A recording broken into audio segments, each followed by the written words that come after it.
The Avengers radio series, a cultural phenomenon in South Africa back in the 1970s. South Africa was a country with no national television service.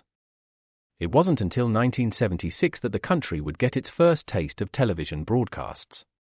But before that, radio was the primary medium of entertainment and information for the masses.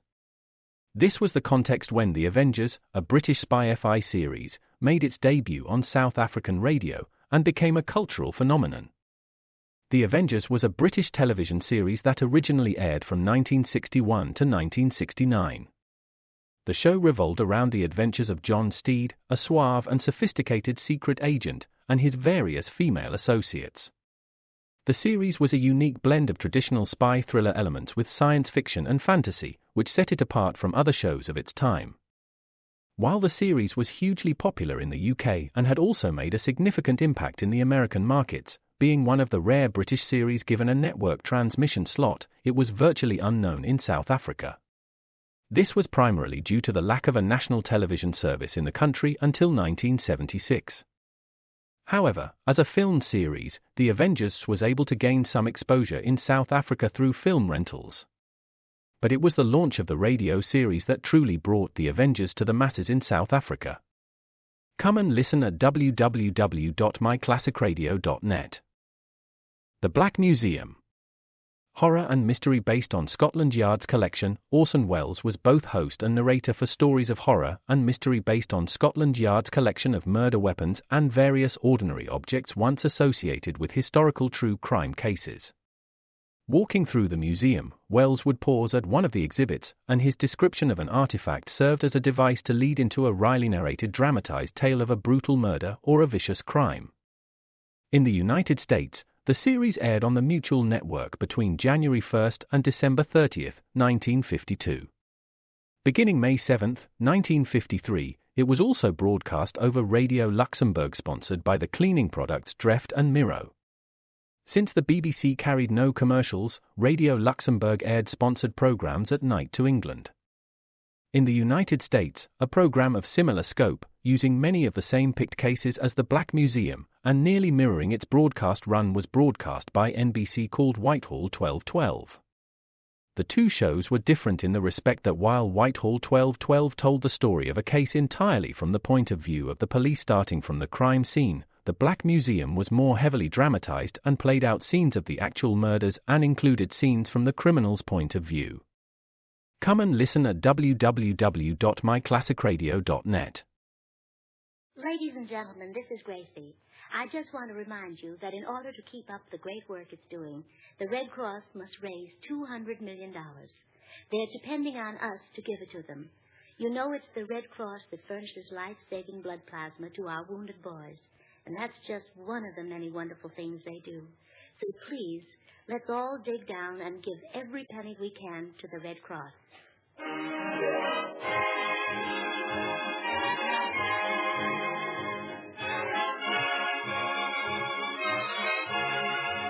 This is Bill Goodwin speaking for Lever Brothers, makers of Swan, the new white floating soap that's pure as fine Castiles. Well, it's Tuesday night again, time for another pleasant visit with George Burns and Gracie Allen, our guest, Alan Ladd, with Jimmy Cash, the Swan-Tet, and Felix Mills and his orchestra. And now meet the people who live in the Burns house, George and Gracie.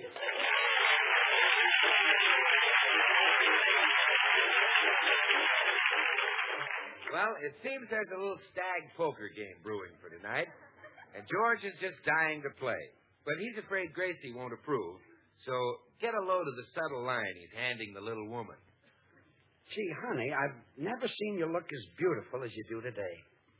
Well, thank you, dear. You're much too beautiful for the clothes you wear. Why don't you go out and buy yourself some new clothes? George, do you feel all right? Fine. But I'm worried about you, dear. You've been seeing too much of me. Why don't you go out with the girls tonight and see a movie or something? A movie? Yeah. Enjoy yourself. And if you're wondering whether I'll be lonesome, the answer is no. That's also the answer to can you play poker tonight?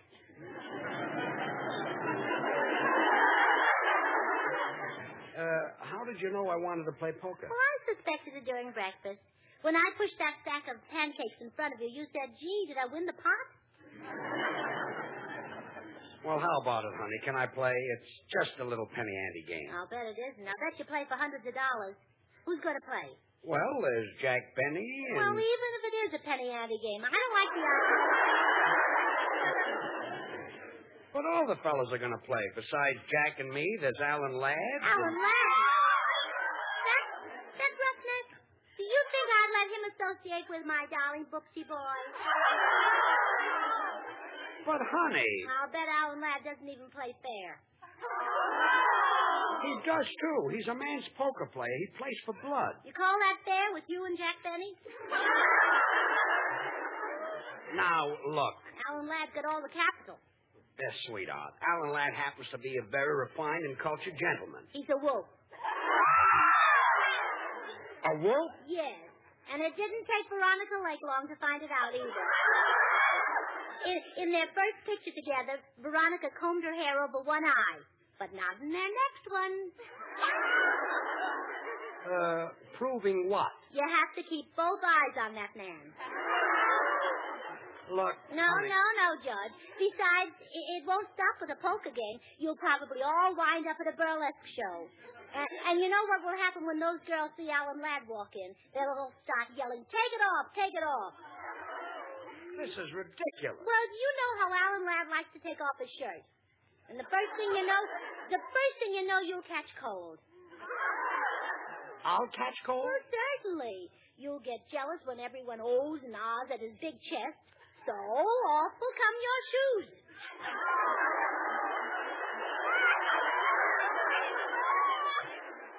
But, honey... No poker, Judge. Mama knows best. Well, what'll I tell the fellas at the cigar store? They'll kid the pants off me. Well, if they do, you call me and I'll pick you up in the car. Oh, fine. I'm driving to the beauty shop anyway. You're not going to touch the car, Gracie. Every time you take it out, you bang into something. But, Judge, what do you mean? Have you seen the fenders lately? Yes, and they're beautiful. Police are very fashionable this year. Don't take the car out of the garage, and that's final. Goodbye, dear. Goodbye.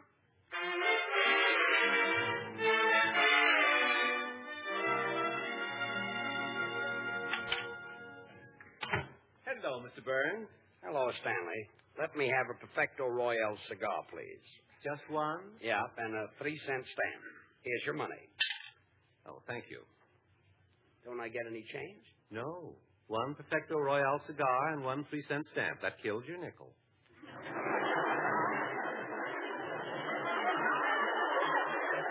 Well, okay.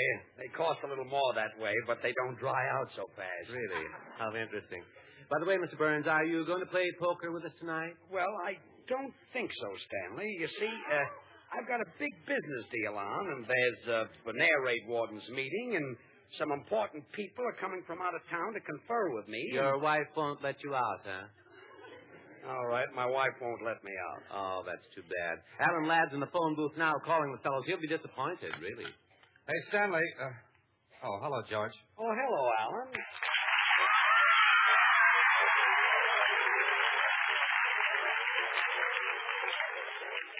Hey, I was just going to call you.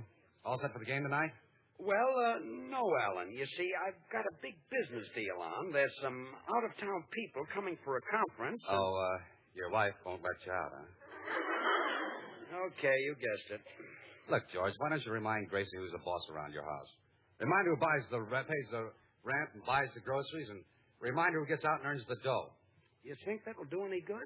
Sure. She'll realize how hard she's been working, go to bed early, and you can sneak out. Well, I'll just skip it tonight.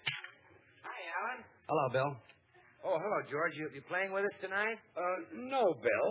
I've got a big business deal on. Your wife won't let you out. me play. Didn't think it would work. Hey, Bill, with Lucky George out of the game, maybe you and I can hold hands for a change. Well, would you like to, Alan? Well, naturally, every poker player likes to hold beautiful hands. Well, grab on, boy. I just washed mine with Swan. What? And Swan, the white floating soap, is not only great for your hands and face, Alan. It's wonderful for bathing the baby or for dishes and light laundry. Swan is 4 swell soaps in one, a great wartime buy. Now, look, Bubbles, I don't want to hold your hand. I want to hold cards like George. Hey, how does George always manage to pull in the pot? Well, he just takes a deep breath. Funny. Bill, I'm talking about George having beautiful poker hands. Well, sure, Al. Every time his wife starts to poke her hands in a dishpan full of swan suds, George pulls them out and does the dishes himself. He can tell you long-lasting swan suds not only make short work of dishes, but swan is so mild and gentle, it leaves your hands looking smooth and lovely. I'm sorry I brought this up. Now, if you'll excuse me, I want to phone my wife and tell her about the game. You mean you haven't asked her yet? Ask her. Look, George, women are the weaker sex. Men are the stronger. I don't ask my wife. I just say, look, baby, I'm playing poker tonight. That's that. Gee, I could never do that. Oh, sure you could. You're a member of the stronger sex. I am? Sure, of course. You look like you haven't paid your dues lately. Well, excuse me, I'll telephone. Gosh, I wish I could be like Alan Ladd. Tough and two-fisted, the boss. Bill, do you think it would be wrong if I opened the phone booth door just a speck and listened how he handles his wife? No, George, he wouldn't care. I'll be real quiet. Oh, but Susiekins. Please let Daddykins play. Yes, Lammykins, I'll do it. You just leave your stockings in the bathroom and I'll wash them out when I get home. No, I won't smell of nasty old cigar smoke. George Burns isn't going to play. Then it's all right? Oh, goody. Huh? You. Oh, don't make me say that. All right. I of ooh. Bye. Well, I told her. Oh. Sure. Who'd you say with the stronger sex? Men. You're a little behind in your dues, too, aren't you?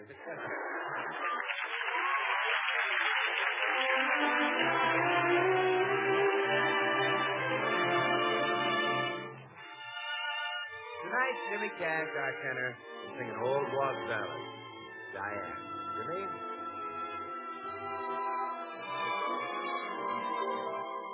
I'm in heaven when I see you smile.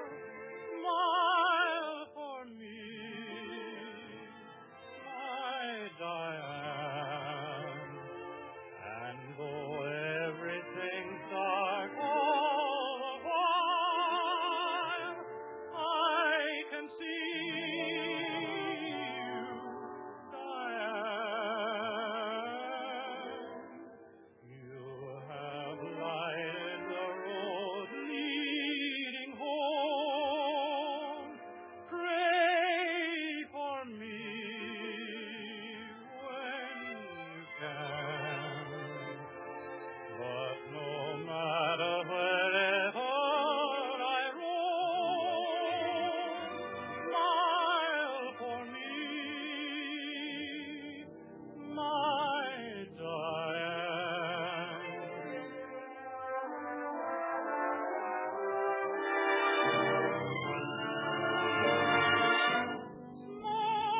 Smile for me, my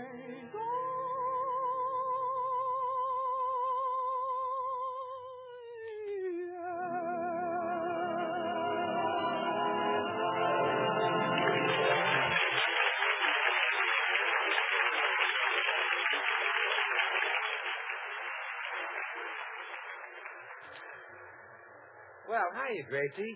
What are you doing downtown? Oh, I just came out of the beauty shop, Bill. My goodness, they're busy. They even tried to save time by talking me into a Republican hairdo. What's that? Well, they just have you walk between two electric fans and you come out looking like Mr. Wilkie. That's a great idea. Bill, can I give you a lift home? Gracie, I thought George wouldn't let you drive the car anymore. Well, he doesn't know I've got it. Get in, Bill.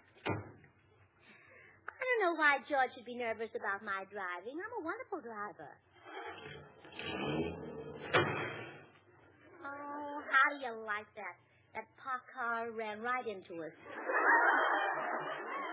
Oh, yes, it deliberately pushed its fender into your bumper, Gracie. Yeah.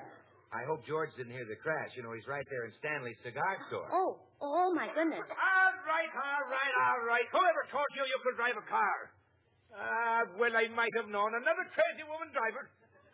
Well, speak up. What have you got to say for yourself? Well, sure, it's too frightened I am to speak. The fire darting from your blue Irish eyes the way it is. Well, now, is it a Colleen from the old sod or do me ears deceive me? Faith, officer, how could ears as large as those deceive you? Oh, 'tis sorry I am that I frightened you, McCushla. The big blabbermouth of me roaring at you like that. Roaring, you say, like music it was. Sure, you have a voice like the notes of an organ, and teeth like the keys of a piano. Go on now, you wouldn't be pulling the wool over me eyes, would you? That I would. 'Tis handsome you'd be in a sweater. Pauline, now. Can we go now, officer? Quiet, foreigner. All right, miss, all right. You can drive away now. I'll just take down your license number just in case Alan Ladd wants to know who backed into him. Alan Ladd? Was that his car? Oh, sure. That's why you only dented the fender. His car is just as rugged and tough as he is. Oh, gosh. It's a good thing Frank Sinatra wasn't parked there.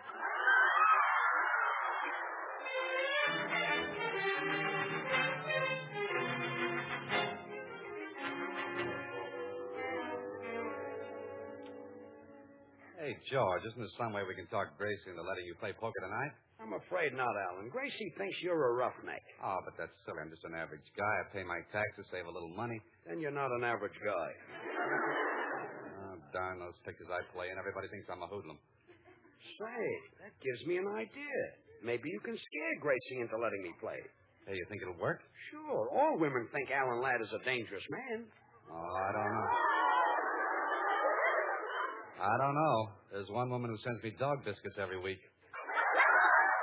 Dog biscuits? Yeah, she thinks Ladd is Lassie's husband. Well, come on, Alan. Let's try it. Okay. Well, here's my car, Will. Holy smoke, look at that fender. 2-1, it was a woman driver. Begging your pardon, Mr. Ladd, but I saw the whole thing. Here's the license number now. It was a pretty little Colleen who backed into your car. I knew it. A woman driver. That's why I won't let Gracie drive the car. Oh, well, it doesn't hurt much. Come on, let's forget it. Forget it. Are you crazy? That's why women drivers are like they are. Guys like you let them get away with murder. But, George, I don't want to make any trouble. You're right, Mr. Ladd. You're right. Forget the whole thing. Forget it, nothing. Sue her for every penny she's got. Yeah, and sue her stupid husband, too. He's a dope for letting her take the car. Why don't you keep your big fat mouth out of this? Or shall I run you in for impersonating a man? Well, anyway, think it over, Alan. I'll see you at my house pretty soon. Okay, George.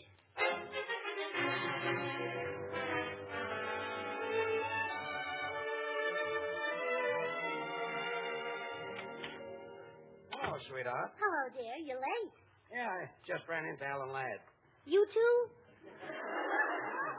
Huh? Oh, now, George, before you say anything, I want you to know that you can play poker tonight, and you can go to the burlesque show, too, and you can associate with that nice gentleman, Alan Ladd.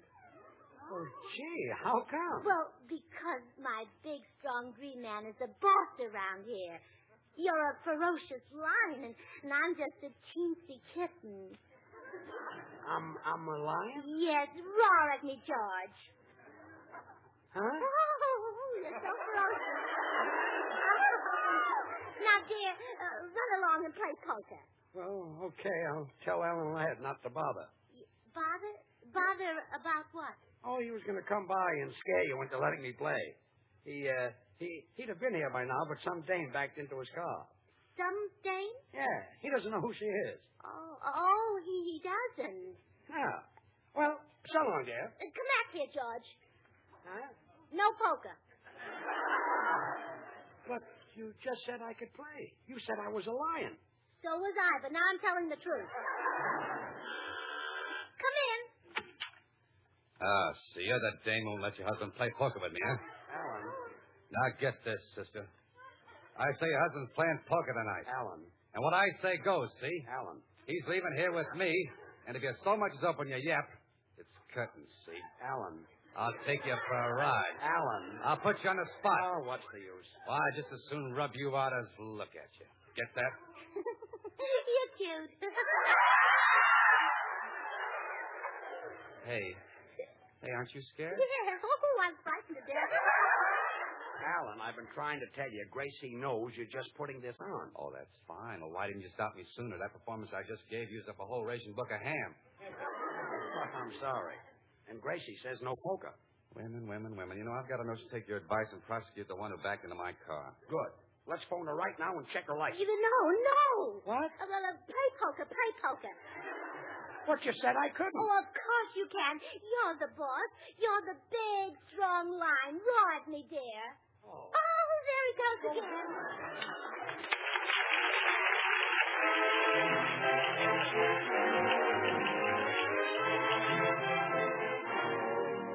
Time now for Felix Mills and the orchestra with the Twantet, a new hit, When They Ask About You.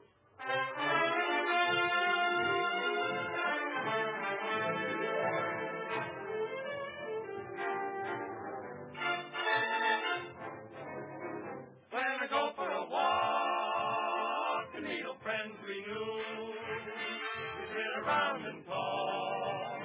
Then they ask about you. What's the good if I say that you and I are through? I tell them you're okay. When they ask about you, they wonder where you've been, why we never call. I take it on the chin until the teardrops fall. They don't mean to be smart, but if they only knew the stepping on my heart when they ask about you.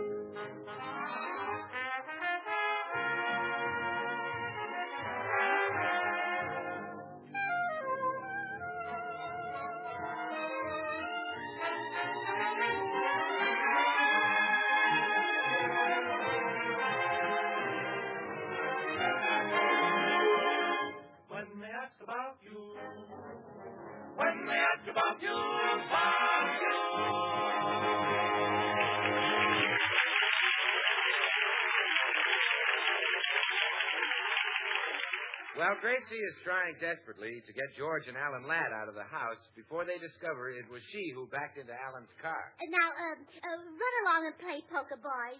And, George, don't stay down on your knees too long rolling those queens. You're thinking of Bones. I know, Georges are so brittle. Well, goodbye, dear. Wait a minute, Gracie. You've been acting very strangely. 1 minute you don't want me to play poker, the next minute you do. First you're hot, then you're cold. Yeah, and I have spots in front of my eyes, too. And dizzy spells. I know. This one has lasted about 10 years now. Well, you run along, dear, so I can lie down and rest. Hey, wait a minute. I think I see the whole thing. You do? Yeah, sure. Hey, George, come here. I want to talk to you a minute alone. Oh, dear. Hey, George, I thought I recognized those symptoms. I don't understand. Well, of course you don't. You've never been a father before. What? You mean Gracie is... Sure. My wife acts just like this. Oh, smoke. Wait here. Gracie, have you been keeping something from me? Yes, dear. But now I suppose Alan Ladd has told you. Yes. Yeah, he did. Sweetheart, when is it going to happen? It happened this afternoon. What? Oh, now, don't get excited, dear. It doesn't look bad at all. Just a little dent in the rear.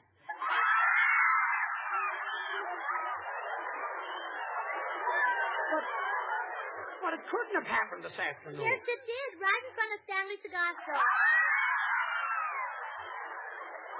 Honey, you're delirious. Here, sit down and rest. Well, Gracie, did you confess to George? Well, I tried to, but he won't believe me. Well, he will when it looks up at him and says, goo-goo.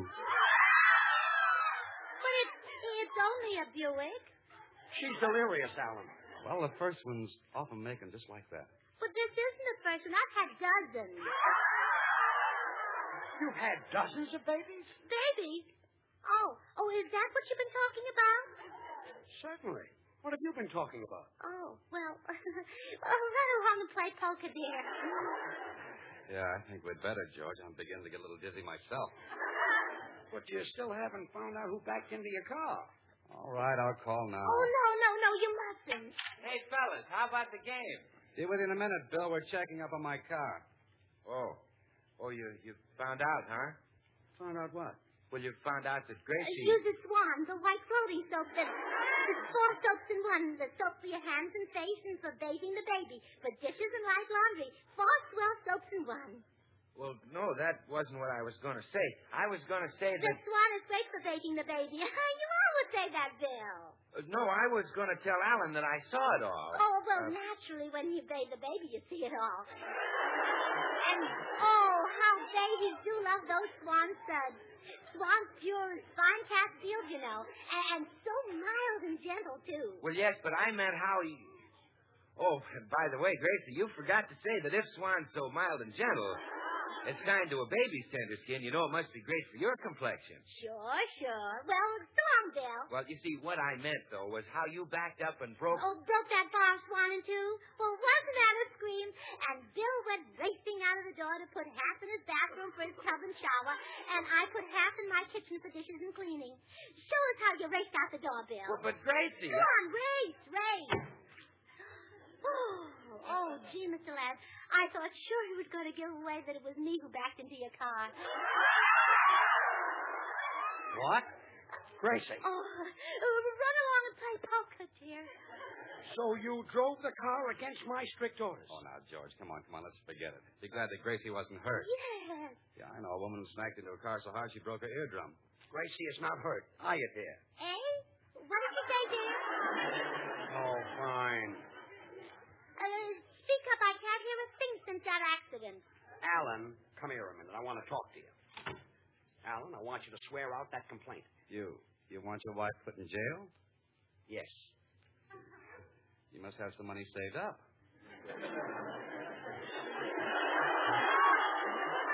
It's just for a little while, to teach you a lesson. As soon as the game is over, you can go down and dismiss the charges.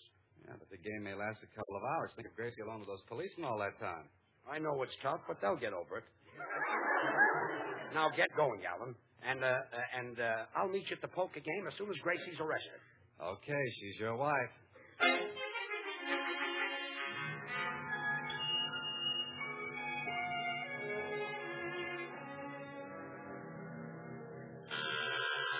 I'll get it, George. Oh, hello, officer. Well, now, Colleen. Oh, Faith and I never expected to see the likes of you. Well, Faith and I never expected to see the likes of you. Oh, this is my husband. I'll bet you never expected to see the likes of him either. Sure, and it's sad I am to do what I have to do. Never mind the blarney, officer. Do your duty. Very well.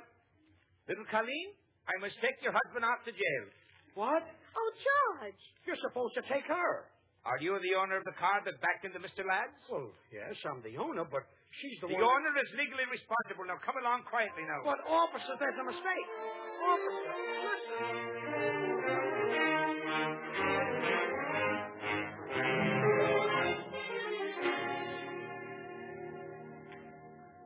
I call. Me too. Here's my dough. Boy, what a pot. Too bad George is missing this game. Yeah. What do you got, Alan? Small straight. Beats me. I'm dead.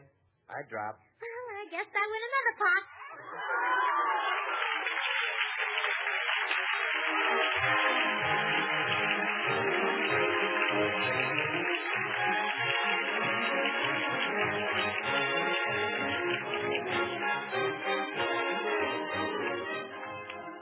George and Gracie will be with you again in just a second. Meanwhile, I'd like to remind you that just about the best care in the world for your complexion is plenty of mild, gentle soap and water. You know that. And you know, too, that Swan is pure as fine cast seals. And it's plenty mild and gentle, too. It must be for so many doctors who recommend it for bathing the baby. So the next time you buy a bar of Swan, break it in two and use one half for your hands and face. And you can use the other half for the baby or keep it handy in the kitchen for your dishes or any other soap and water job you might have. You'll find dozens of uses for Swan, the white floating soap that's 4 swell soaps in one. And now, here are George and Gracie. Oh, George, just wait till you hear who our guest star is going to be next week. Who? Paul Lucas. Oh, he's wonderful. Oh, sure, he just won the Academy Award. The Oscar. Yeah. You know, George, I think you ought to have an Oscar. Really? Yes, too bad they only give them to actors. Good night.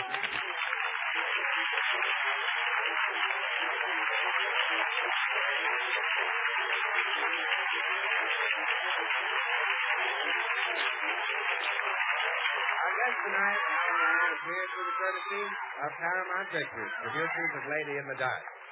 The makers of Swan, the new white floating soap, join George and Gracie in inviting you to tune in to your Columbia station again next Tuesday, same time, when we'll have as our guest Paul Lucas. The following week, Rita Hayworth. This program is broadcast to our men and women in the armed services all over the world. Remember George Burns and Gracie Allen, CBS, next Tuesday night. And now until then, this is Bill Goodwin saying, well, I Swan, how about you? Good night.